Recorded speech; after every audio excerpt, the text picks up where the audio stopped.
There's a lot of Dragon Ball games, and I mean a lot of them. And you know what people's favorite thing to do when they have a lot of Dragon Ball games? Compare each and every one of them. So that's what we're going to do today. We're going to compare Raging Blast 1 to Raging Blast 2, see which one is better, see which one is better in one area than the other. And in the end, I'm going to give my final verdict on which game I think is better. So we have today is story, gameplay, game modes, and graphics.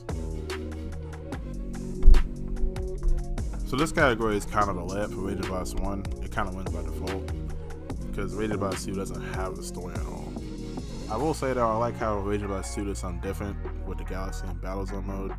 And low-key, it's more fun to play through than playing the same story from Raditz to Buu again. But I'll talk about those modes later on though. I will say though, the inclusion of What If battles in Raging Blast 1 is cool.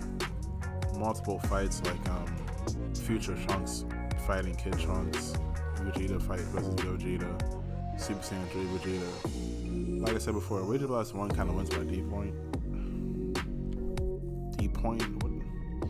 Raging Blast 1 kind of wins by default, so you know I have to get the point of Raging Blast.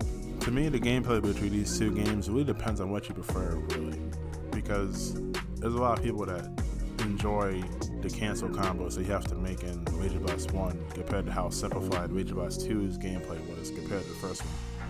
But to me, one of the things that separates the two is the camera. The camera in Raging Blast 2 does tweak out at times, but it's not as bad as Raging Blast 1. In Raging Blast 1, if you get backed up into any wall, you legitimately can't see what you're doing. And then your opponent's still railing on you, they're still whooping you, so you don't even know what's going on. Even though it is frustrating in the game, the gameplay in Raging Blast 1 is still fun. But I think Raging Blast 2 is better. I think Raging Blast 2's gameplay is a lot more fluid, it feels tighter, and it feels better to play. So for this category, Raging Blast 2 is a point. As far as game modes, Raging Blast has Arcade Attack, Time Attack, Score Attack, KO Attack, Survival, Dragon Ball Battles, Destruction Attack, and World Tournament. Arcade mode is basically you fight a wave of opponents and your health refills after every battle. Time Attack is when you kill a group of enemies with as little health as fast as you can. Survival is when you defeat as many enemies as you can with your health only refilling a little bit after each fight. But just for the sake of not making this video extra long, I'm not going through each and every game mode in the game. You have to play it yourself. As far as Raging Blast 2, Raging Blast 2 has Galaxy Mode, Battlezone, Online, War Tournament. As you can see, Raging Blast 1 gets the point here, but I'm going to still go through Raging Blast 2 game modes. Galaxy Mode is when you choose a character and play through various battles under specific conditions. Like, an example is for one fight, you have to defeat an enemy, but you're one hit away from death. This mode is the main mode for unlocking characters in the game. Battlezone is when you pick a character and try to defeat as many enemies who are defending the battle zones.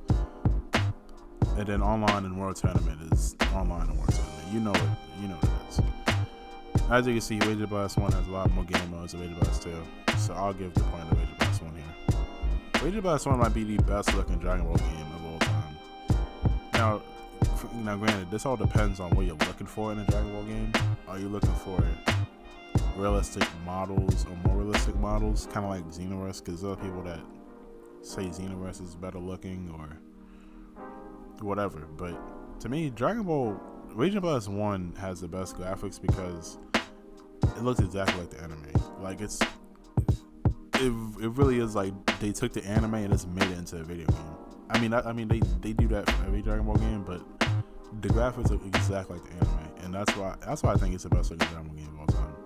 Raging Blast 2's graphics aren't bad, but they have this plastic shiny look. I don't like it. I mean, it's not bad. It still looks like an anime. It's still, when they transform and when they power up, it still looks good.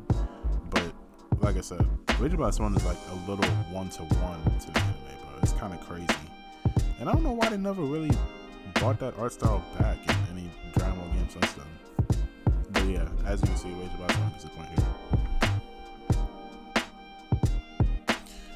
So in conclusion, which one do I think is better? Raging Blast 1. I mean, it was kind of obvious. I think Wager Boss 1 won like 3-1 or something like that. I do think that Wager Boss 2's gameplay is better, but I think as just a complete game, with how many different game modes the first one has compared to 2, and the inclusion of a story mode, I think Wager Boss 1 is a more complete game than Wager Boss 2. I will say this though, if you're just looking for a good fighting game with a lot of characters, you should just go Wager Boss 2, which is what a lot of people do nowadays. Or that's what a lot of people I look at over the internet. They say they'll play Wager Boss 2 just because it has more characters and it's a good fighting game. They don't really care about the story. And, I understand because we already played through the Dragon Ball game. We already played through the story of Dragon Ball multiple times. So I can understand why people I just want to fight and with a lot of characters. And I respect that. But yeah, that's it for this video. That's all I got. I think Wager Boss 1 is better. It might be an unpopular opinion because there's a lot of people that think Wager Boss 2 is like next to Tenkaichi 3, which I don't think it's that good. It's a really good game. It's a good Dragon Ball game. But there's a lot of people that think it's better than like Tenkaichi 2 or hell, there's some people that think it's better than Tenkaichi 3. Which is, to me, that's insane. I'm not gonna lie to you. Like, I like Wager Boss 2, but it's not that good. I might do a tier list. Not a tier list, I don't know. But I might do a separate video on what Dragon Ball games I think, like my list of Dragon Ball games. I might do that in the video. But anyway, that's all I got for y'all. Have a good day. God bless you.